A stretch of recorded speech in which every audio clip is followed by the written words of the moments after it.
The slap echoed through the crowded Lagos bus like a gunshot, silencing every passenger as Adaora Okafor's body hit the dusty road with a sickening thud. Her husband Emeka stood in the open doorway, his hands still raised, chest heaving with rage as the bus lurched forward without stopping. What would you do if you walked in on this? Hit like if you've been betrayed, and comment below where you're watching from. Blood trickled from Adaora's split lip as she struggled to her knees, her elegant Ankara dress torn and mud-stained. The morning commuters had witnessed everything. The heated argument that started when she discovered the text messages on his phone, the violent confrontation when she confronted him about his mistress, and now this public humiliation that would define the rest of their lives. "You think you're so perfect, ABI?" Emeka had screamed moments before pushing her out. "Let's see how perfect you are when everyone knows what kind of woman you really are." But Emeka Okafor had no idea that the woman he just publicly disgraced was Adaora Akwu, daughter of Nigeria's President Chinedu Akwu, a man whose name commanded respect across West Africa. She had hidden her identity for 3 years, using her grandmother's surname to build a normal life as a successful marketing executive in Lagos, far from the political spotlight of Abuja. As Adaora wiped the blood from her mouth, her phone buzzed with an incoming call. The caller ID read, "Papa," the same man whose security detail was already tracking her location through the GPS in her phone. She had married Emeka for love, believing in the simple life they could build together. She had given up her privileged position, her security detail, even her father's financial support to prove that their love was real. But now, as she watched the bus disappear into Lagos traffic, she realized that sometimes love isn't enough. The domestic betrayal had been building for months. Late nights at the office that smelled like cheap perfume, mysterious phone calls that ended when she entered the room, and the growing distance between them that she had blamed on work stress. But this morning, when she borrowed his phone to call her sister and saw the messages from someone named Blessing Baby, the emotional manipulation became crystal clear. "I can't wait to be free of that boring wife of yours," one message read. "When are you going to tell her about us?" Emeka's response had been even worse. "Soon, my love. I'm just waiting for the right moment to destroy her completely." The confrontation that followed revealed 3 years of systematic cheating, lies about business trips, and worst of all, he had been stealing money from her personal accounts to lavish gifts on his mistress. The man she had trusted with her heart had been planning her destruction while she slept beside him every night. Now, as Adaora stood on the roadside with curious onlookers gathering around her, she made a decision that would change everything. She answered her father's call. "Papa," she whispered, her voice steady despite the chaos around her. "I need your help." President Akwa's voice was sharp with concern. "Adaora, what happened?" "My security team says there's been an incident." "My marriage is over," she said, watching a news crew setting up their cameras across the street. Someone had already posted a video of the incident online, and she could see it spreading across social media in real time. "And I think it's time everyone knew exactly who I am." The silence on the other end told her everything she needed to know. Her father had been waiting 3 years for this moment. The moment his daughter would come home and reclaim her rightful place in Nigeria's most powerful family. But Adaora had other plans. This wasn't just about coming home. This was about revenge. Emeka had chosen to destroy her publicly, unaware that he had just declared war on the most dangerous family in Nigeria. As she hung up the phone, a black SUV pulled up to the curb. Her father's security detail had arrived, but instead of getting in, Adaora straightened her torn dress and walked toward the gathering crowd of reporters. It was time to introduce Nigeria to the real Adaora Akwu. Don't forget to like, subscribe, and turn on notifications for more gripping stories like this. What do you think happens next? Comment below. The news conference outside the Lagos State Broadcasting Corporation building was supposed to be about the governor's new infrastructure project. Instead, every camera in Nigeria was focused on the elegant woman who had walked up to the podium unannounced, her torn Ankara dress and bruised face telling a story that would dominate headlines for weeks. "My name is Adaora Akwu," she began, her voice carrying across the stunned silence. "And this morning, my husband threw me out of a moving bus because I discovered he was cheating on our marriage." The collective gasp from the press corps was audible. Adaora Akwu, the president's daughter who had disappeared from public life 3 years ago, standing before them like a phoenix rising from domestic violence. Meanwhile, 50 kilometers away in their modest Surulere apartment, Emeka was celebrating his freedom with Blessing Adaora, a 23-year-old model he had been seeing for 8 months. They were watching Nollywood movies and planning their future together when his phone exploded with notifications. "Emeka, come and see this," Blessing called from the living room, her voice strange with shock. The blood drained from Emeka's face as he watched his wife, his ordinary marketing executive wife, revealing herself to be the daughter of Nigeria's president. The woman he had just publicly humiliated on live television was one of the most powerful people in West Africa. That's not possible," he whispered, sinking into the sofa. "She works for an advertising agency. Her family are traders from Onitsha." But the evidence was undeniable. Photos of young Adaora at state functions, her university graduation with the president in attendance, even childhood pictures in the presidential villa filled the screen as news anchors pieced together the story of Nigeria's missing first daughter. Blessing's phone rang, her modeling agency calling to cancel all her contracts. Being associated with the man who assaulted the president's daughter was career suicide in Nigeria's entertainment industry. "You lied to me," she screamed, throwing a pillow at Emeka's head. "You said she was nobody. You said she was just some boring housewife with no family." Back at the press conference, Adaora was methodically destroying Emeka's reputation with the precision of a surgeon. She showed bank statements proving he had stolen from her accounts, text messages revealing his plans to destroy her completely, and medical records from 3 previous incidents of domestic violence that she had hidden from everyone, including her father.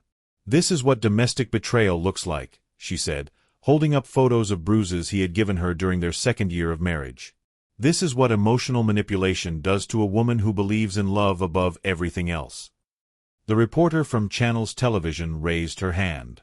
"Mrs. Akwu, why didn't you reveal your identity before? Why suffer in silence for 3 years?"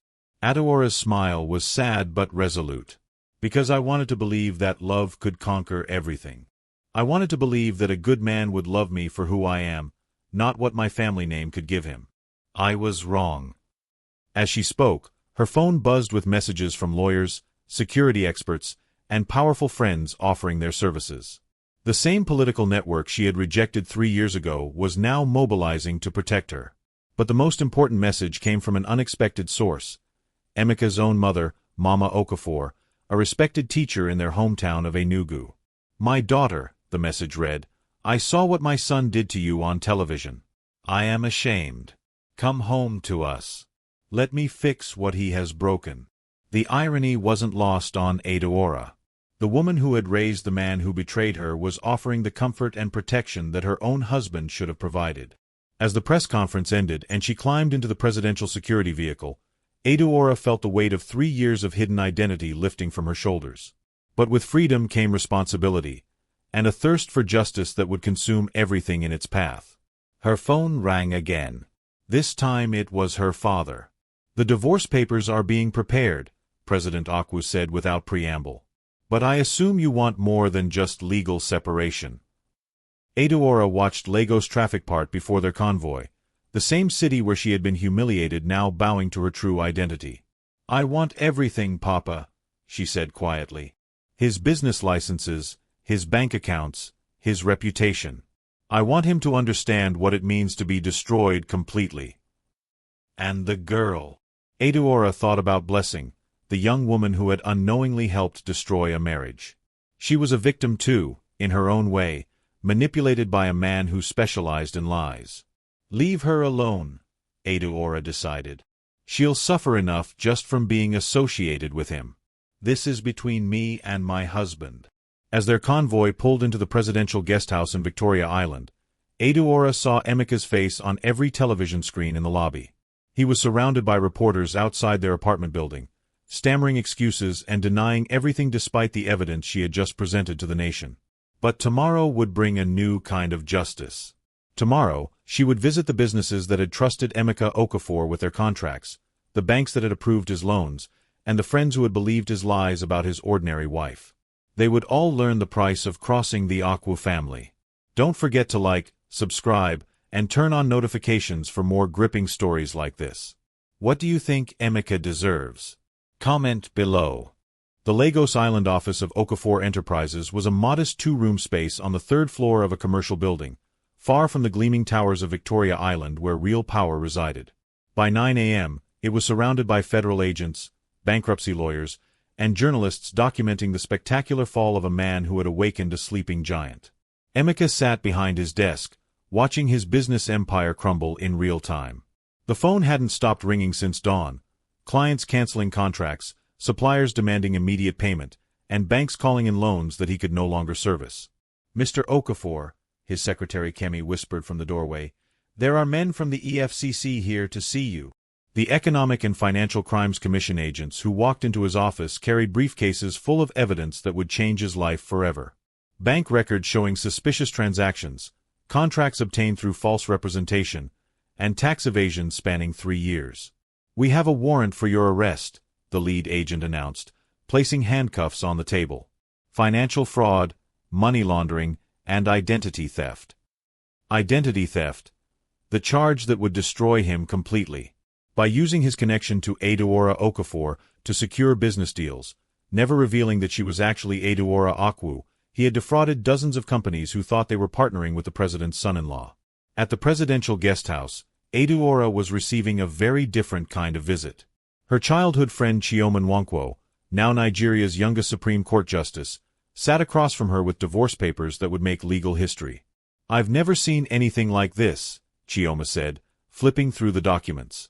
Complete asset forfeiture, criminal charges, and a public apology broadcast on national television.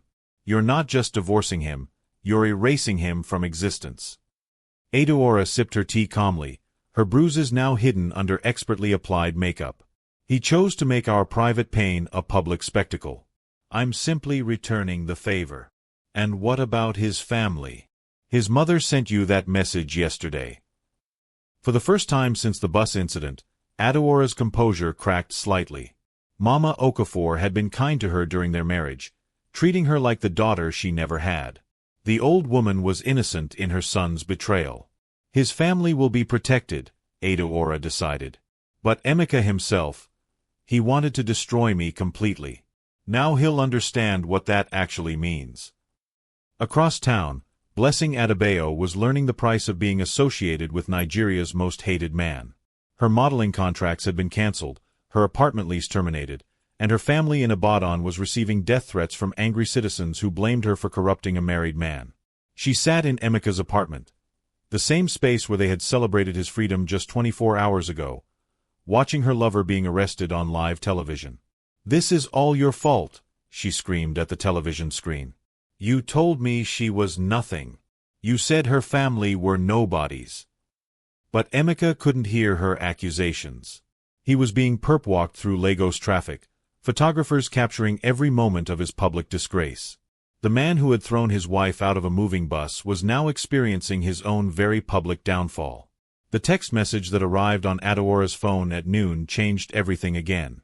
"I'm pregnant," it read, sent from Blessing's number. 2 months. "What you do to him affects my child too." Adaora stared at the message for several minutes, feeling the weight of unintended consequences. She had wanted to destroy Emeka, but she hadn't considered that an innocent child might be caught in the crossfire of their war. Chioma noticed her friend's expression change. "What is it?" "His mistress is pregnant," Adaora said quietly. "I'm about to destroy the father of an unborn child." "That's not your responsibility. He made these choices." But Adaora was already standing, gathering her purse and car keys. 3 years of marriage to Emeka had taught her many things, including the fact that sometimes the right thing to do isn't the satisfying thing to do. "Where are you going?" Chioma called after her. "To have a conversation with the woman who helped destroy my marriage," Adaora replied. "It's time we understood each other." As her driver navigated through Lagos traffic toward Surulere, Adaora reflected on the complexity of revenge. She had wanted simple justice, punishment for betrayal, consequences for domestic violence, vindication for 3 years of emotional manipulation.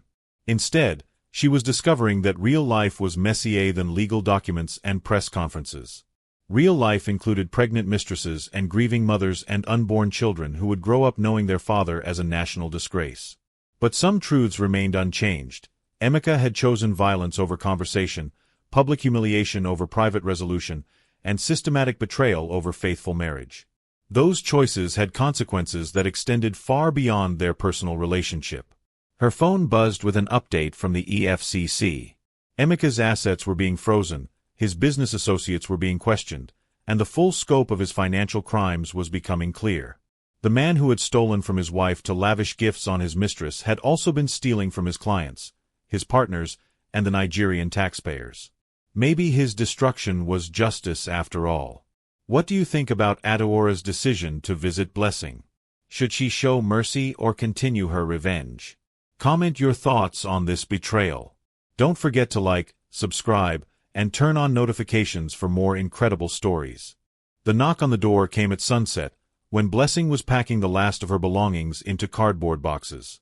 She had expected bailiffs or journalists or angry neighbors, but not the elegant woman standing in her doorway with kind eyes and expensive clothes. "Hello, Blessing," Adaora said softly. "I think we need to talk." The two women sat across from each other in the cramped living room where Emeka had planned his wife's destruction, the irony of the location not lost on either of them. Blessing clutched a cup of tea with shaking hands while Adaora studied the girl who had unknowingly helped end her marriage. "You're more beautiful than I expected," Adaora admitted. "I can understand why he chose you." Blessing's defenses crumbled at the unexpected kindness. "I didn't know," she whispered. "I swear to God, I didn't know who you really were." He said you were just some boring woman who didn't understand him. "Men like Emeka are experts at making us believe their lies," Adaora replied. "He told me you were just a business associate. He told you I was nobody special. He manipulated both of us." The confession that followed painted a picture of systematic deception that went far beyond simple infidelity. Emeka had been living double lives with multiple women, using each relationship to fund the others, creating a web of emotional manipulation that stretched across Lagos. "There were others," Blessing admitted, her voice barely audible. "I found messages on his phone from at least 3 other women. All of them thinking they were special. All of them believing his lies about leaving his boring wife." Adaora felt the familiar sting of betrayal, magnified by the knowledge that her pain had been shared by multiple women. Emeka hadn't just cheated on their marriage. He had turned deception into an art form. "What will you do now?"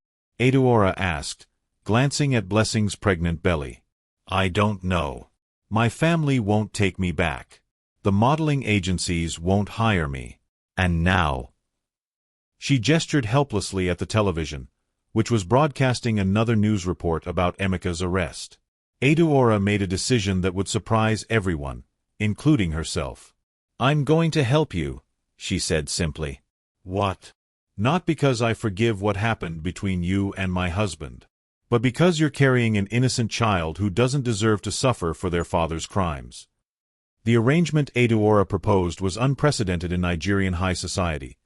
She would provide Blessing with a job, health care, and protection from the media circus, in exchange for Blessing's complete testimony about Emeka's lies and manipulation. "I want to know everything," Adaora explained. "Every lie he told you about me, every promise he made about our future, every detail of how he planned to destroy our marriage.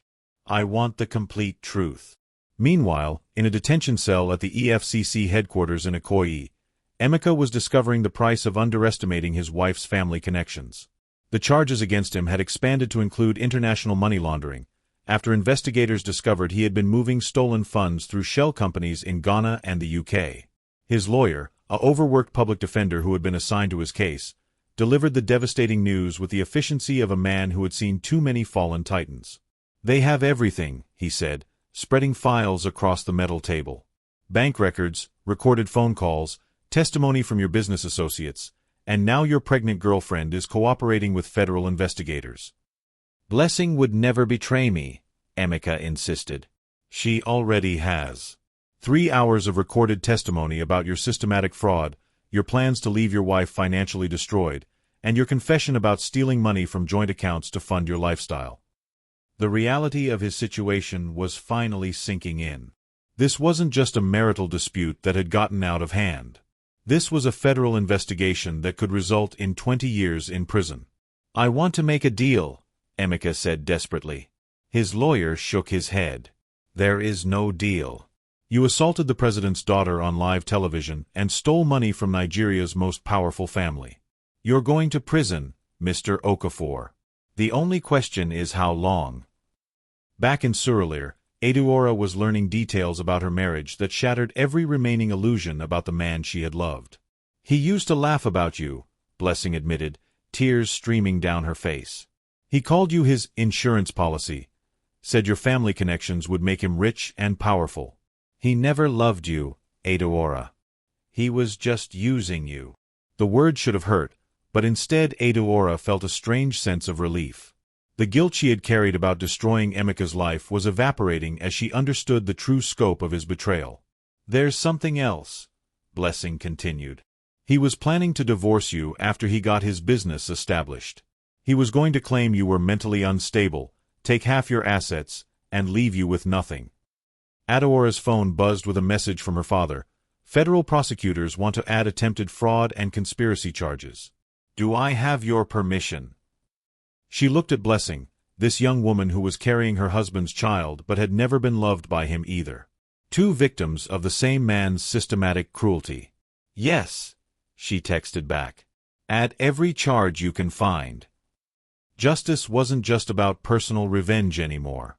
It was about protecting other women from experiencing what she and Blessing had endured. It was about ensuring that men like Emeka faced real consequences for their actions. As the sun set over Lagos, Adaora made another decision that would shock Nigeria's gossip networks. She was taking Blessing under her protection, not as an act of forgiveness, but as a strategic alliance between two women who refused to be destroyed by the same man's lies. The war against Emeka Okafor was just beginning. Don't forget to like, subscribe, and turn on notifications for more incredible stories. What would you do in Adaora's situation? Comment below. The federal courthouse in Lagos Island had never seen anything like it. Nigeria's most powerful families filled the gallery as President Akwa's daughter prepared to testify against the man who had publicly humiliated her on national television. But the biggest shock wasn't Adaora's presence. It was the woman sitting beside her legal team. Blessing Adebayo, now 4 months pregnant and visibly showing, had become the prosecution's star witness. The same woman who had helped destroy a marriage was now helping to destroy the man who had manipulated them both. Emeka sat at the defendant's table, his expensive suits replaced by an orange prison jumpsuit, watching his former mistress prepare to end his life with her testimony. The betrayal in his eyes was evident as she raised her right hand to swear in. State your relationship to the defendant, the prosecutor began. I was his mistress for 8 months, Blessing replied, her voice steady despite the hundreds of eyes watching her. I'm carrying his child. The collective gasp from the gallery was audible. Nigerian social media erupted as live updates spread the news that the president's daughter and her husband's pregnant mistress were working together to destroy him. And what did Mr. Okafor tell you about his marriage? He said his wife was boring and stupid. He said her family were nobody important, just traders from the market. He said he was planning to divorce her once his business was successful enough that he didn't need her connections anymore. Each word was like a hammer blow to Emeka's defense strategy. His lawyer had planned to argue that the marriage breakdown was a private matter that had been blown out of proportion. Instead, they were facing evidence of systematic fraud and premeditated financial abuse. Did he ever mention his wife's true identity? Never. I found out she was the president's daughter the same day everyone else did, when she held that press conference. He had been lying to me about everything. Adaora watched from the front row as the woman who had unknowingly helped end her marriage delivered the testimony that would end her husband's freedom. It was a strange kind of justice, but justice nonetheless. During the lunch break, the two women found themselves in an empty conference room, sharing the surreal experience of being united against the man who had betrayed them both. Are you okay? Adaora asked, noticing Blessing's hands shaking. I never thought I'd be the kind of woman who would sleep with a married man, Blessing admitted. My mother raised me better than that. But he made me believe that his marriage was over, that he was staying with you out of obligation. He told me you were just a business associate, Adaora replied. We both believed what we needed to hear. The afternoon session brought even more devastating revelations. Financial experts testified that Emeka had stolen over 50 million naira from joint accounts, using the money to finance his lifestyle with multiple women. Phone records showed he had been simultaneously dating at least 5 different women, telling each of them that they were special and that he was leaving his wife for them. But the most damaging testimony came from his own business associates, who revealed that Emeka had been using his connection to the president's son-in-law to secure contracts worth hundreds of millions of naira. Companies had trusted him with their business based on his claimed family connections, never knowing that his wife had hidden her identity to protect their marriage. He was essentially committing fraud by omission, the prosecutor explained. Every contract he signed, every loan he received, every business relationship he built was based on a lie. As the day ended, Emeka's lawyer made a desperate attempt to salvage his client's case by attacking the women who had testified against him. "Your Honor, we're seeing a coordinated attack by 2 women scorned. Mrs. Akwu is using her father's political power to destroy a man whose only crime was falling out of love with her." The response from Adaora's legal team was swift and brutal. They presented medical records documenting 3 years of domestic abuse, psychological evaluations showing systematic emotional manipulation, and recorded conversations where Emeka explicitly discussed his plans to destroy his wife financially and emotionally. "This isn't about love, Your Honor," Adaora's lawyer argued. "This is about a pattern of criminal behavior that includes domestic violence, financial fraud, and systematic deception. My client endured years of abuse while trying to protect a marriage that her husband was actively working to destroy." That evening, as Adaora returned to the presidential guesthouse, she found an unexpected visitor waiting for her. Mama Okafor, Emeka's mother, sat in the reception area with tears streaming down her weathered face. "My daughter," the older woman said, using the Igbo greeting she had always used during their marriage. "I came to beg your forgiveness for what my son has done to you." The conversation that followed was more painful than anything Adaora had experienced in court. Mama Okafor revealed that she had suspected her son's infidelity but had chosen to remain silent, hoping he would come to his senses. "I failed you," she admitted. "You came to our family with love and respect, and we allowed my son to destroy that gift. I am ashamed." "Mama, you are not responsible for your son's choices," Adaora replied, using the respectful term she had always used for her mother-in-law. "But I am responsible for my silence. When I saw bruises on your arms during Christmas dinner last year, I should have spoken. When I heard him talking disrespectfully about you to his friends, I should have corrected him. Instead, I enabled his behavior." The older woman's honesty was both heartbreaking and healing.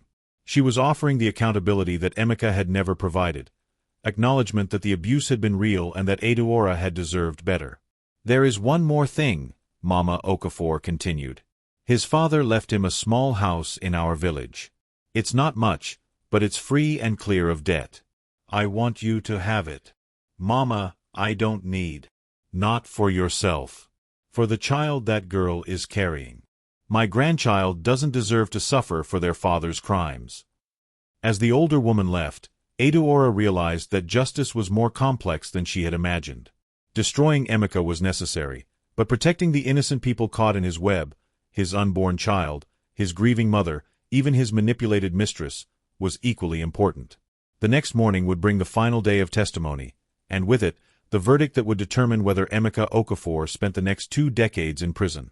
But tonight, she was thinking about the grandchild Mama Okafor would never get to raise, and the responsibility she now carried for protecting the next generation from the sins of the past. Don't forget to like, subscribe, and turn on notifications for more incredible stories. What do you think the verdict should be? Comment below. The verdict came on a rainy Thursday morning that would forever change the definition of justice in Nigerian domestic relations law. Judge Adunni Ogundamu, herself a mother of 3 daughters, delivered the ruling with the weight of setting precedent for every woman who had ever been betrayed by the man she trusted most.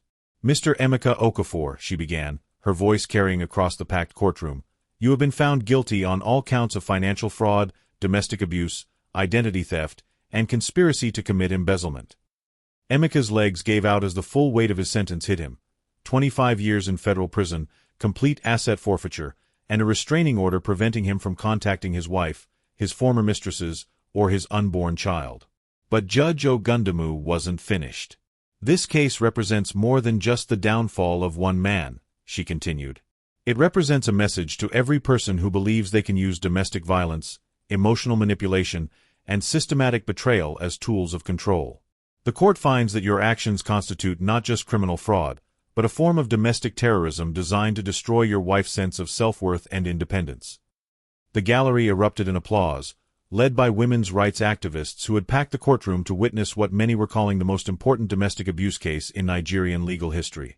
Adaora sat motionless as justice was finally served, but she felt none of the satisfaction she had expected. Instead, she was thinking about the phone call she had received that morning from the Lagos University Teaching Hospital. Blessing had been admitted with pregnancy complications brought on by the stress of the trial. The young woman who had helped her achieve justice was now fighting for her unborn child's life.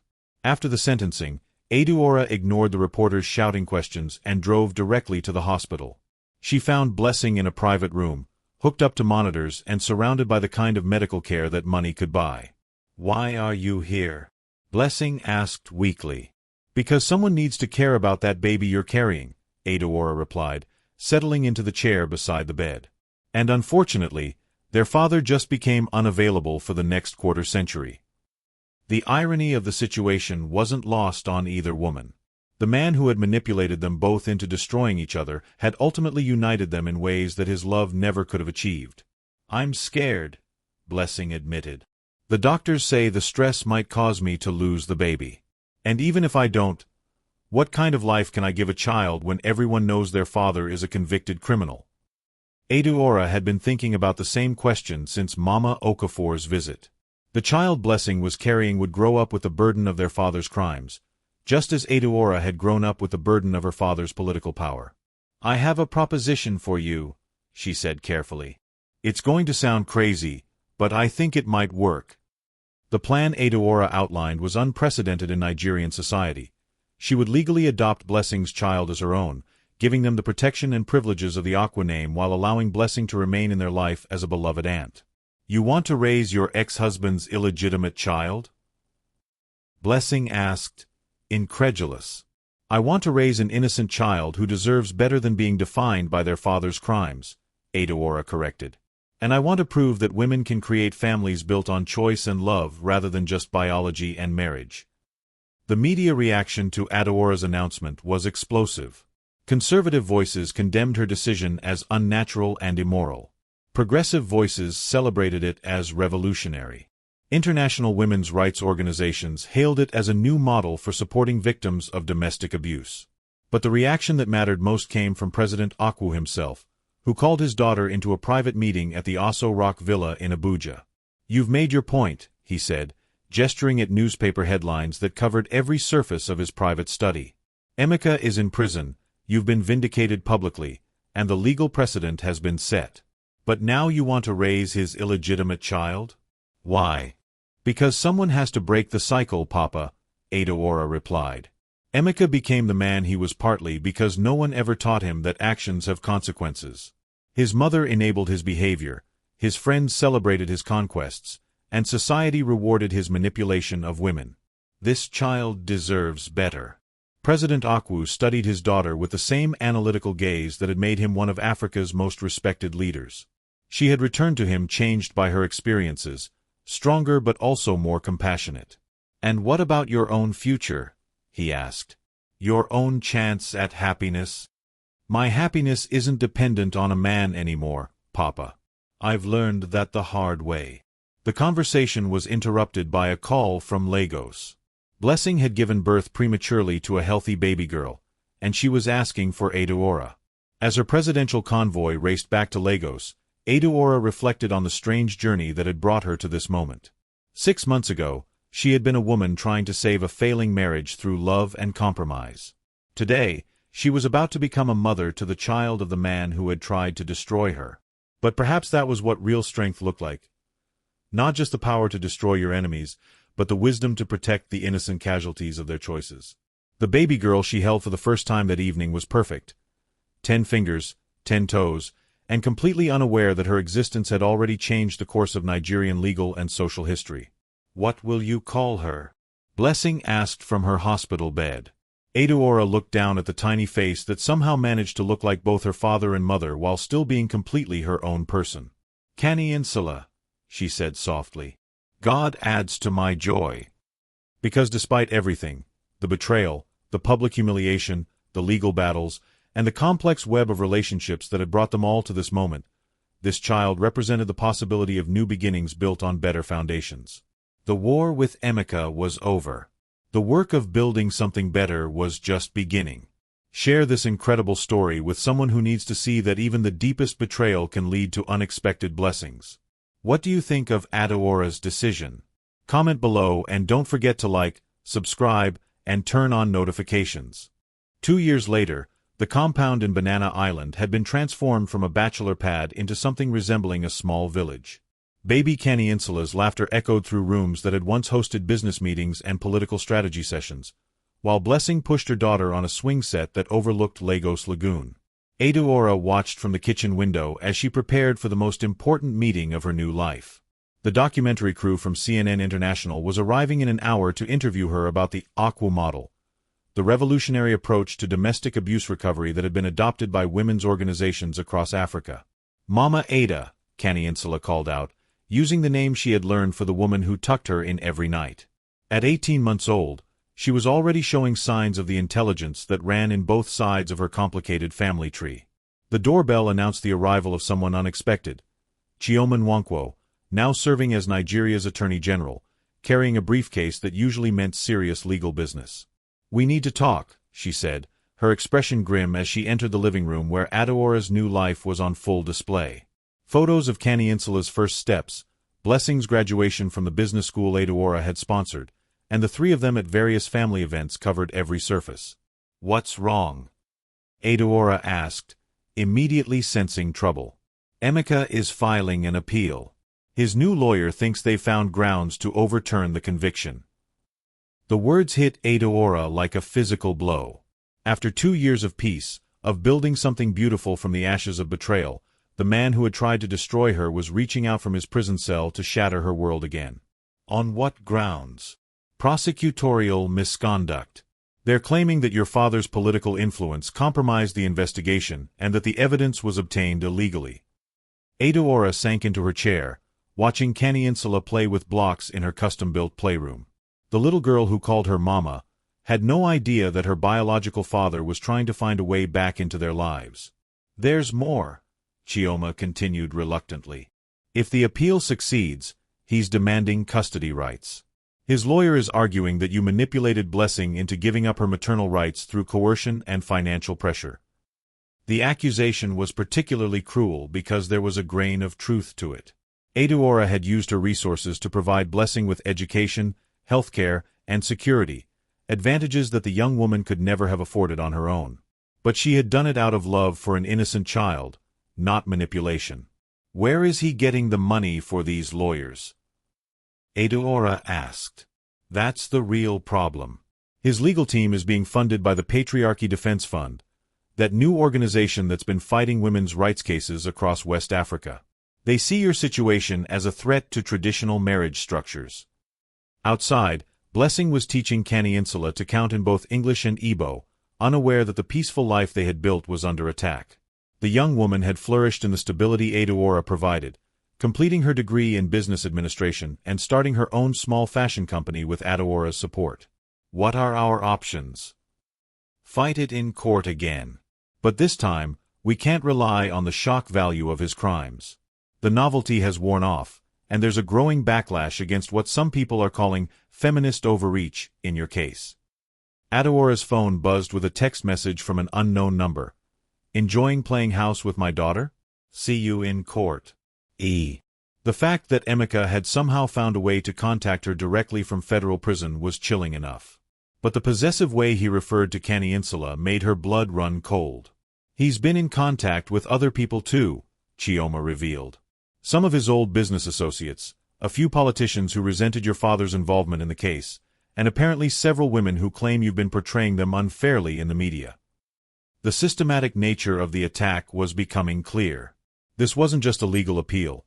It was a coordinated campaign to destroy the new life Adaora had built and reclaim control over the women he felt had escaped his influence. "There's something else you need to know," Chioma said, her voice barely above a whisper. They've been investigating Blessing's background.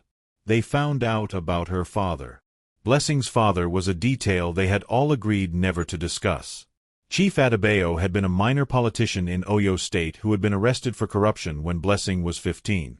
She had changed her surname and moved to Lagos to escape the stigma, just as Adaora had hidden her presidential connection to find authentic love. They're going to argue that you deliberately sought out damaged women to manipulate, Chioma explained. First by hiding your identity from Emeka, then by taking advantage of Blessing's vulnerability. The cruel genius of the strategy was evident. Emeka's lawyers were using the very compassion and sisterhood that had saved both women as evidence of manipulation and fraud. That evening, after the CNN crew had left and Insula was asleep in her nursery, Adaora and Blessing sat on the balcony overlooking Lagos harbor, watching ships navigate the same waters that had brought their ancestors to this land centuries ago. "Are you going to fight this?" Blessing asked. "I have to. Not just for Insula, but for every woman who thinks she can rebuild her life after domestic abuse. If Emeka wins this appeal, it sends a message that men can destroy their families and then reclaim them whenever it's convenient." "And if you lose?" Adaora had been thinking about that possibility all day. If Emeka's appeal succeeded, if he somehow gained custody rights to Insula, if the legal precedent of their case was overturned, "Then we disappear," she said quietly. "My father has diplomatic connections all over the world. We can start over somewhere else where Emeka's influence can't reach us." But even as she said it, Adaora knew that running away would be its own form of defeat. The women who had been inspired by her story, the legal precedents that had been set, the cultural conversations that had been started, all of that would be lost if she fled instead of fighting. "There's a third option," Blessing said carefully. "I could reclaim my maternal rights. Fight him as Insula's biological mother rather than letting you fight as her adoptive parent." The suggestion was both generous and heartbreaking. Blessing was offering to sacrifice the stable life they had built to give Insula the strongest possible legal protection. "That's not what we agreed on," Adaora replied. "And it's not what's best for Insula. She knows me as her mother. But she also knows me as Auntie Blessing who loves her more than life itself. Children are more adaptable than we think." As they talked, neither woman noticed the photographer with the long-range lens positioned on a neighboring building, documenting their conversation for Emeka's legal team. The man who had once thrown his wife out of a moving bus was now using every tool at his disposal to reclaim control over the family that had rejected him. The battle for Insula's future, and for the right of women to rebuild their lives after betrayal, was about to begin in earnest. Don't forget to like, subscribe, and turn on notifications for more incredible stories. Do you think Emeka deserves a second chance, or should justice remain served? Comment below. The Lagos High Court was packed beyond capacity for what Nigerian media had dubbed the battle for baby Insula. International women's rights organizations had sent observers, while conservative religious groups organized prayer vigils outside the courthouse, each side believing they were fighting for the soul of African family values. Emeka entered the courtroom in handcuffs but wearing an expensive suit that somehow made him look more like a businessman than a convicted felon. 2 years in federal prison had changed him. He was thinner, more calculating in his movements, and his eyes held the cold intelligence of a man who had learned to survive by manipulating a system designed to break him. His new legal team was led by Barrister Samuel Ogbonna, a controversial lawyer known for taking cases that challenged women's rights legislation. They had prepared a strategy that would turn Adaora's compassion into evidence of her unfitness as a mother. "Your Honor," Ogbonna began, "we are here today because a powerful woman used her father's political connections to steal a man's child and destroy his life. Mrs. Akwu didn't just divorce my client. She orchestrated a systematic campaign to erase his parental rights and manipulate a vulnerable young mother into surrendering her child." Adaora's legal team, led by senior advocate Funmilayo Ransom Kuti, a woman whose grandmother had fought for Nigerian independence, responded with equal intensity. "Your Honor, we are here because a convicted domestic abuser is attempting to use the legal system to continue terrorizing the women he failed to destroy through violence and emotional manipulation." The first witness called by Emeka's defense was Dr. Chika Okonkwo, a child psychologist who had never met Insula but was prepared to testify that removing a child from their biological father was inherently harmful. "Children need their fathers," he stated confidently. "No matter what mistakes a man may have made in his marriage, denying a child access to their biological father creates lasting psychological damage. Under cross-examination, Ransom Kuti dismantled his testimony with surgical precision. Dr. Okonkwo, have you reviewed the medical records showing that Mr. Okafor physically abused his wife throughout their marriage? I have, but domestic violence between spouses doesn't necessarily indicate violence toward children. Are you familiar with research showing that children who witness domestic violence suffer trauma equivalent to being abused themselves? Well, yes, but... And are you aware that Mr. Okafor was convicted not just of domestic violence, but of financial fraud, identity theft, and conspiracy? Would you recommend that children be raised by convicted felons? The questioning continued for 2 hours, systematically destroying the defense's argument that biological connection trumped all other considerations in child welfare. But Emeka's lawyers had prepared for this challenge. Their next witness was Maria Santos, a child welfare expert from Brazil who specialized in parental alienation syndrome, the controversial theory that children could be manipulated into rejecting loving parents. What we see in this case, Santos testified, is a classic example of a vengeful ex-wife using her superior resources to turn a child against their father. Mrs. Akwu has created an artificial family structure designed to exclude the biological father while positioning herself as the savior. The testimony was devastating because it contained enough truth to be believable. Adaora had used her resources to create advantages for Kani Insula that Emeka could never provide. She had built a life that was undeniably better than anything the child's biological father could offer. During the lunch break, Adaora found herself in an empty conference room with Blessing, who had been watching the proceedings with increasing anxiety. "They're making us sound like criminals," Blessing said. "Like we conspired to steal someone's child instead of trying to protect her." "That's exactly what they're doing," Adaora replied. "They're using our love for Kani Insula against us." The afternoon session brought the testimony everyone had been waiting for, Emeka Okafor speaking in his own defense for the first time since his conviction. Dressed in his expensive suit and speaking with the charm that had once convinced Adaora to marry him, he presented himself as a reformed man who had learned from his mistakes and deserved the chance to know his daughter. "I made terrible choices during my marriage," he admitted, looking directly at the cameras that were broadcasting the trial live across Africa. "I was unfaithful, I was dishonest, and I hurt the woman I had promised to protect. But I have spent 2 years in prison thinking about those choices, and I have changed." His performance was masterful, contrite enough to seem reformed, but confident enough to project strength. He spoke about finding God in prison, about the rehabilitation programs he had completed, about his dreams of being the father that Kani Insula deserved. "I'm not asking to take my daughter away from the women who have cared for her," he continued. "I'm asking for the basic human right to know my own child and for her to know her father.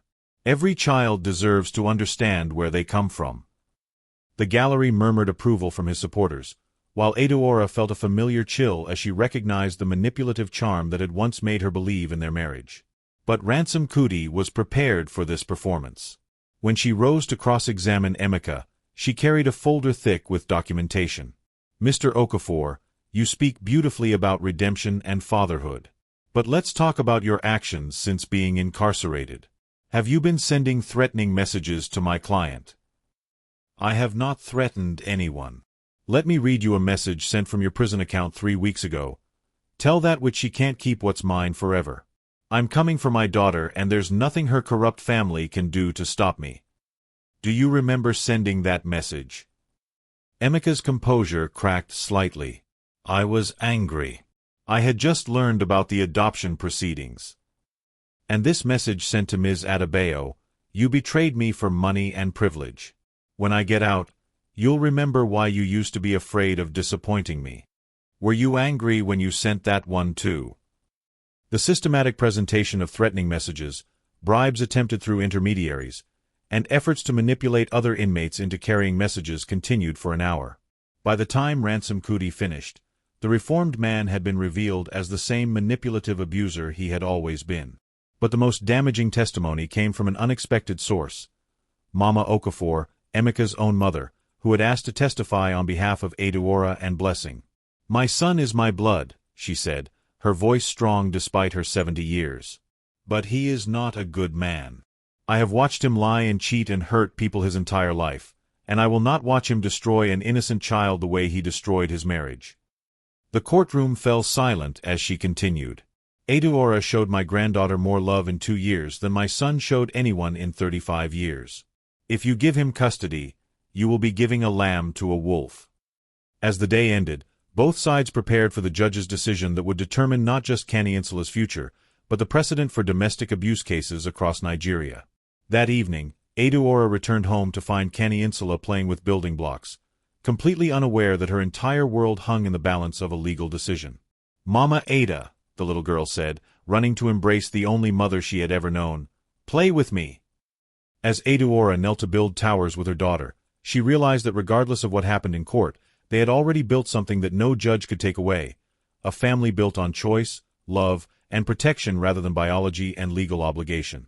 But tomorrow would determine whether that family would be allowed to continue growing in peace.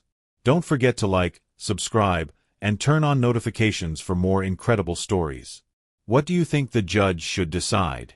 Comment below. Judge Folake Solanke had presided over thousands of cases in her 20-year career, but none had prepared her for the weight of the decision she was about to deliver. The courtroom was silent except for the whirring of news cameras as she opened the folder containing her ruling on one of Nigeria's most watched custody battles. "This case," she began, her voice carrying the authority of someone who had seen the best and worst of human nature, "represents a fundamental question about the nature of family, the rights of children, and the consequences of domestic violence in our society." Emeka sat perfectly still, his hands folded on the defendant's table, while Adaora held Blessing's hand in a gesture of solidarity that had been photographed around the world. After reviewing all testimony and evidence, this court finds that Mr. Emeka Okafor's appeal lacks merit and his request for custody rights must be denied. The explosion of sound from the gallery was immediate. Cheers from women's rights activists, angry shouts from traditional marriage supporters, and the frantic clicking of camera shutters capturing history in the making. But Judge Solanke wasn't finished. However, this court also finds that the current custody arrangement, while well-intentioned, may not serve the best interests of the child in question. Adaora's blood turned to ice. After everything they had been through, was the judge about to take Kani-Insula away from both of them? Therefore, this court orders the establishment of a new legal framework that recognizes the reality of modern African families. Ms. Blessing Adebayo's parental rights are hereby restored, with Mrs. Adaora Akwu maintaining her legal standing as adoptive mother. Both women will share custody, with Mr. Emeka Okafor's parental rights permanently terminated due to his history of domestic violence and ongoing criminal behavior.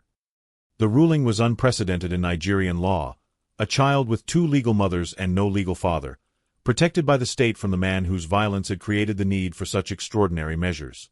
As the courtroom erupted again, Emeka's mask finally slipped completely. The charming, reformed man disappeared, replaced by the rage-filled abuser that both women remembered from their darkest moments. "This is not over," he screamed as bailiffs moved to restrain him. "You think you can steal my child and destroy my life? I'll show you what real destruction looks like." The threats continued as he was dragged from the courtroom, his voice echoing off the marble walls with promises of revenge that chilled everyone who heard them. Outside the courthouse, Adaora and Blessing faced a wall of reporters and photographers documenting their victory.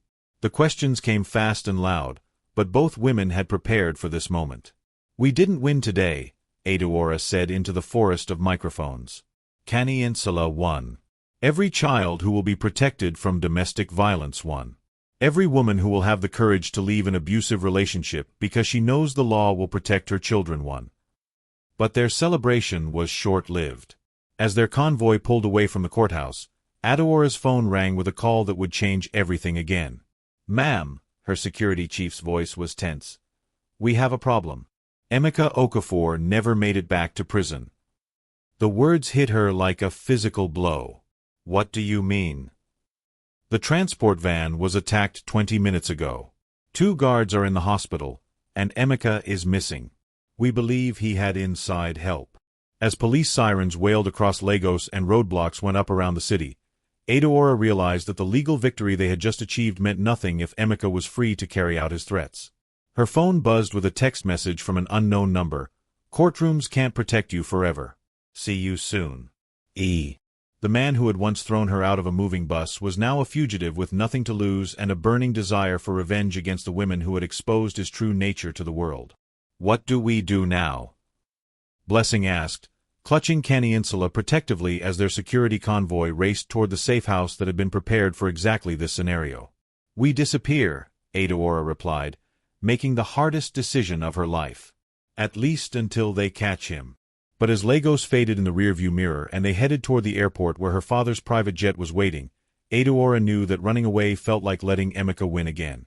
She had spent 3 years of her marriage being afraid of him, 2 years building a new life despite him, and now she was going to spend however long it took to capture him being afraid again. The cycle of fear and control that domestic abusers use to terrorize their victims was continuing, even from outside the law's reach. As their plane lifted off from Lagos, heading toward a destination known only to her father's security team, Adaora looked down at the city where she had been humiliated, found justice, and built a family. She had no idea when or if they would be able to come home. The war with Emeka Okafor was far from over. Don't forget to like, subscribe, and turn on notifications for more incredible stories. Do you think they'll catch Emeka before he can hurt anyone? Comment below. 6 months later, the compound in Geneva, Switzerland, had become both a fortress and a prison. Adaora watched through bulletproof windows as Caninsula played in the secure garden, while Blessing worked on her laptop at the dining room table, managing her fashion business remotely through encrypted connections. They had everything money could buy: safety, comfort, excellent schools for Caninsula, and the protection of Swiss authorities working with Nigerian intelligence. But they also had something no amount of wealth could eliminate: the constant knowledge that somewhere in the world, Emeka Okafor was planning his revenge. The updates from Lagos came weekly through secure channels. Emeka had been spotted in Ghana, then Togo, then seemingly vanished into the network of criminals and corrupt officials who helped fugitives disappear in exchange for the right price. His prison escape had been funded by the same organizations that had supported his legal appeal, groups that saw his case as a symbol of their fight against what they called feminist overreach. "Mama Ada, when are we going home?" Caninsula asked during lunch, her 3-year-old voice carrying the confusion of a child who couldn't understand why they had left their beautiful house in Lagos for this strange place where everyone spoke languages she didn't recognize. "Soon, baby," Adaora replied, the same answer she had given for months, hoping it would become true through repetition. But the call that came that afternoon would finally provide the answer they had all been waiting for. "We got him." Her father's voice was tired but satisfied. Emeka Okafor was arrested this morning in Cotonou. He was planning to return to Nigeria through the border at Semé. The relief that flooded through Adaora was so intense it made her dizzy. After months of looking over their shoulders, of teaching Caninsula to recognize the faces of their security team, of living in a gilded cage, they could finally go home. "How?" she asked. He made the mistake of trying to contact his mother. We had been monitoring her communications, and when he called to threaten her for testifying against him, we traced the signal. Mama Okafor, the woman who had chosen justice over blood loyalty, had unknowingly provided the key to her own son's capture. "There's more," President Akwu continued. "The investigation into his escape revealed a network of corruption that goes all the way to senior prison officials. The case has become bigger than just your personal situation. It's exposed systematic failures in our justice system." Within 48 hours, they were on a plane back to Lagos, with Caninsula pressed against the window, excitedly pointing out landmarks as the familiar cityscape came into view. The compound in Banana Island had been maintained exactly as they left it, but everything felt different now.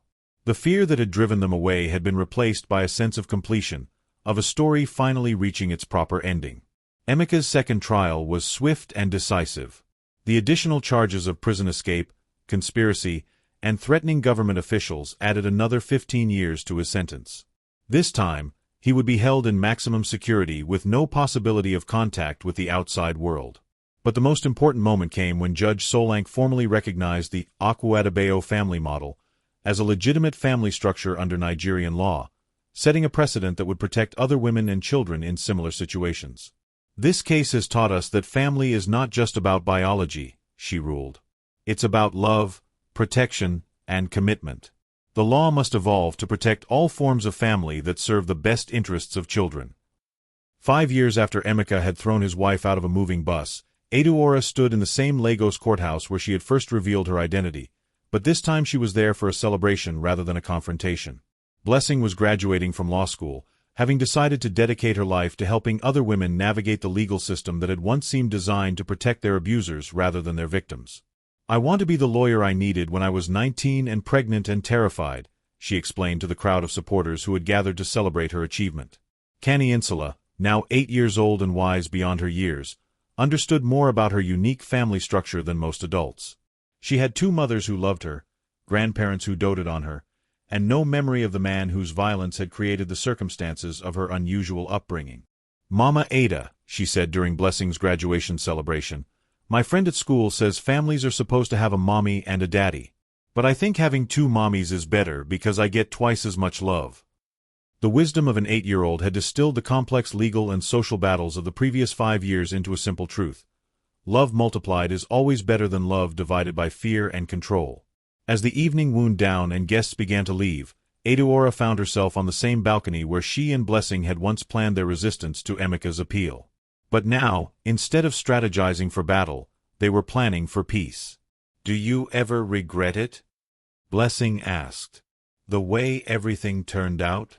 Adaora looked through the sliding door at Insula, who was showing her latest art project to her grandfather via video call, completely comfortable with technology that connected her to family around the world. "Which part would I regret?" she replied. "Leaving a man who was slowly destroying my soul? Fighting back when he tried to take everything from me? Or finding a sister and daughter I never knew I needed?" The domestic betrayal that had nearly broken her had ultimately led to the strongest, most loving family she could have imagined. The infidelity that had seemed like the end of her world had been the beginning of a new kind of family built on choice rather than obligation. "No regrets," she said finally. "Only gratitude for what we built from the ashes of what he tried to destroy."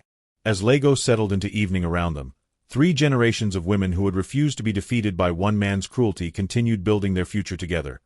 A future that proved love and determination could overcome even the deepest betrayal. The story that began with a slap on a crowded bus had become a testament to the power of women who refuse to accept that violence and manipulation are the price of love. Sometimes the family you choose becomes stronger than the family you're born into. Sometimes justice delayed becomes justice multiplied. And sometimes the worst thing that happens to you becomes the foundation for the best thing you build. Emeka Okafor had wanted to destroy completely the woman who trusted him with her heart. Instead, he had created something more beautiful and powerful than he could ever comprehend. A family forged in fire and strengthened by survival. The tale of betrayal had become a story of triumph, proving that no matter how far someone falls, they can always choose to rise again. Thank you for watching this incredible journey of betrayal, justice, and redemption. If this story touched your heart, please like this video, subscribe to Tales by Ben for more amazing stories, and share this with anyone who needs to hear that they can overcome even the deepest betrayal. What did you think of Adaora's journey? What would you have done in her situation? Comment below and let me know where you're watching from. I love hearing from viewers around the world. Don't forget to turn on notifications so you never miss our latest stories. Until next time, remember that your strength is greater than any storm you're facing. Keep rising, keep fighting, and keep believing in the power of love to overcome hate. See you in the next story.